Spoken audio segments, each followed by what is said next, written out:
अब आखिरकार जब लॉर्ड ऑस्टिन मिले बाजवा से और ये मीटिंग हुई तो इस मीटिंग के बाद बाजवा का चेहरा क्यों उतर गया। बाजवा ने जहां पाकिस्तान के नाम एक संदेश दिया तो वहीं निकल कर आ रही है कि कौन सी शर्तें अमेरिका ने रखी है पाकिस्तान के सामने। चाइना, सीपेक और कश्मीर। आखिर बाजवा कश्मीर पर भी बोल ही गए। जानेंगे अमेरिका की कूटनीति क्या कर रही है यहाँ पर। तो वहीं दूसरी तरफ जापान ने तो अब पूरा खजाना खोल दिया है और जापान रूस और भारत से भी आगे निकल गया है। जानेंगे अचानक से जापान ने ऐसा फैसला क्यों लिया है। जियोपॉलिटिक्स में बहुत कुछ चल रहा है, आइए जानते हैं इन खबरों को विस्तार से। दक्षिण चीन सागर में ये जो देश देख रहे हैं, जो ज्यादातर द्वीपों का समूह है, जापान इन दिनों अपनी पॉलिसी के एकदम विपरीत जाकर ऐसे काम कर रहा है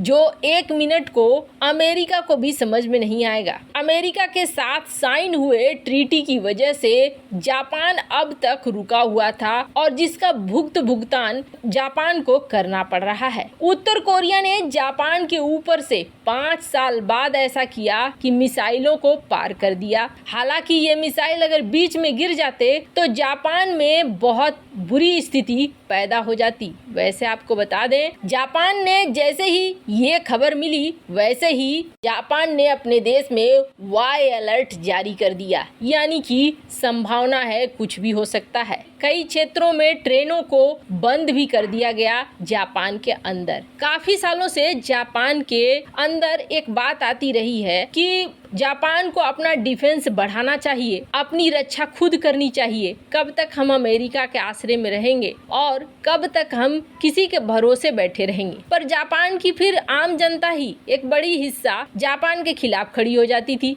ये कह के कि नहीं, हम शांति चाहते हैं, हमने देखा है किस तरीके से परमाणु बम ने सब कुछ तबाह कर दिया है, हमें शांति चाहिए। लेकिन अब वक्त बदल गया है। एक तरफ से चीन, दूसरी तरफ से रूस, तीसरी तरफ से उत्तर कोरिया, सब जब जापान के पीछे पड़ने लगे हैं तब जापान की सोच भी बदलने लगी है कि नहीं, अब हम अमेरिका के ऊपर निर्भर नहीं रहेंगे, बल्कि अब हम अपने लिए अपने पैरों पर खड़ा होएंगे और वापस से वही जापान बनेंगे जो जापान पहले कभी हुआ करते थे। एक समय का ऐसा जापान जिससे पूरी दुनिया डरती थी, उस जापान ने अब बहुत बड़ा फैसला लेते हुए रूस और भारत को पार कर दिया है। और इतना बड़ा फैसला लिया है जापान ने अब सोच लिया है कि $280 के आसपास वो अपने रक्षा में खर्च करेगा। इतना तो रूस भी नहीं करता है और भारत भी नहीं करता है। जापान का मानना है कि इतना ज्यादा पैसा लगाकर वो दुनिया की तीसरी सबसे बड़ी मिलिट्री पावर बनेगा। और आपको बता दें, जापान ने अगर ऐसा सोचा है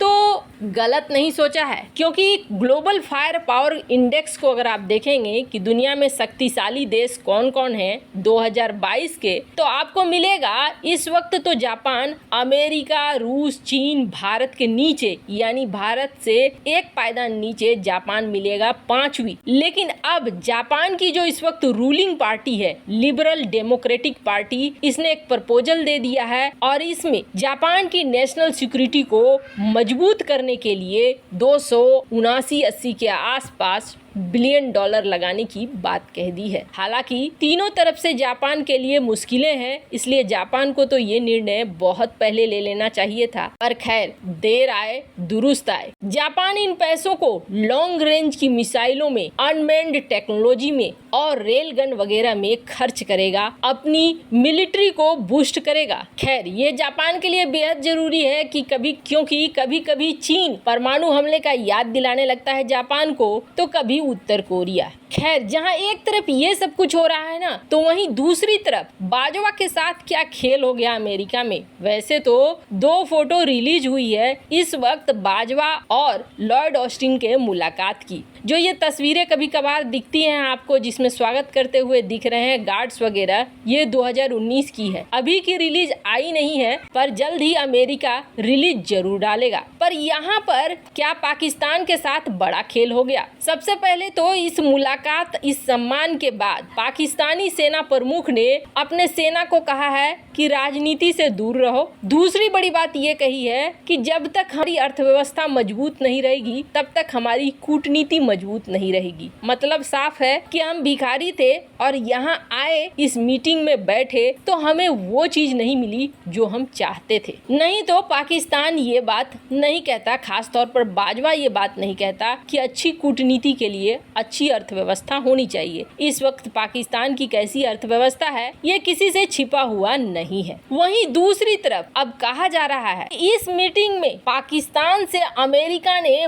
बहुत सारे डिमांड रख दिए हैं और वो डिमांड बाजवा के लिए गले की हड्डी बन रही है। इस डिमांड के तहत पाकिस्तानी आर्मी चीफ बाजवा से ये पूछा गया है कि चाइना सीपेक प्रोजेक्ट में हमें दिखलाओ, ट्रांसपेरेंसी रखो कि कितने प्रोजेक्ट हैं, कितना खर्चा हुआ है और अभी तक कितने अंडर कंस्ट्रक्शन में है। ये परियोजना तो चल रही है सीपेक चाइना और पाकिस्तान के बीच में, फिर यहाँ अमेरिका का क्या काम है? अमेरिका इस प्रोजेक्ट की डिटेल क्यों मांग रहा है? वहीं दूसरी तरफ कहा यह जा रहा है कि अमेरिकी ऑफिशियल्स ने ये भी क्वेश्चन किया है कि चाइना के सेना के लोग पाकिस्तान में क्या कर रहे हैं। यानी पाकिस्तान के कई इलाकों में चीनी सेना प्रेजेंट है और ये अमेरिका को खल रही है। ऐसे कहा यह जा रहा है कि बाजवा ने खुली छूट दे दी है अमेरिका को कि आप अफगानिस्तान के खिलाफ एंटी टेररिस्ट मिलिट्री ऑपरेशन चला सकते हो।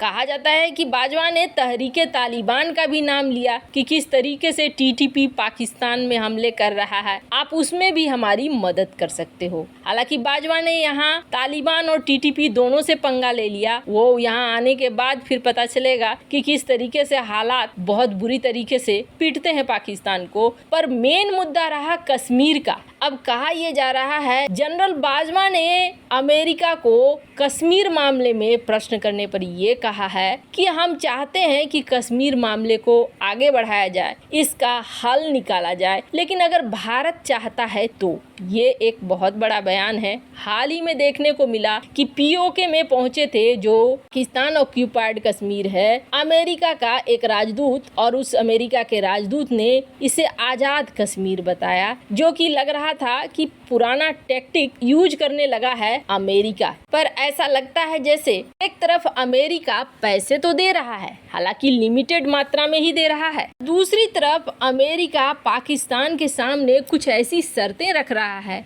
जो बाजवा को पसंद नहीं आ रहा है। वरना बाजवा ऐसा संदेश कभी नहीं देता कि कूटनीति अच्छी चाहिए तो अर्थव्यवस्था को मजबूत करो। वैसे इन सब मामले में आपकी क्या राय है? कमेंट कर जरूर बताएं।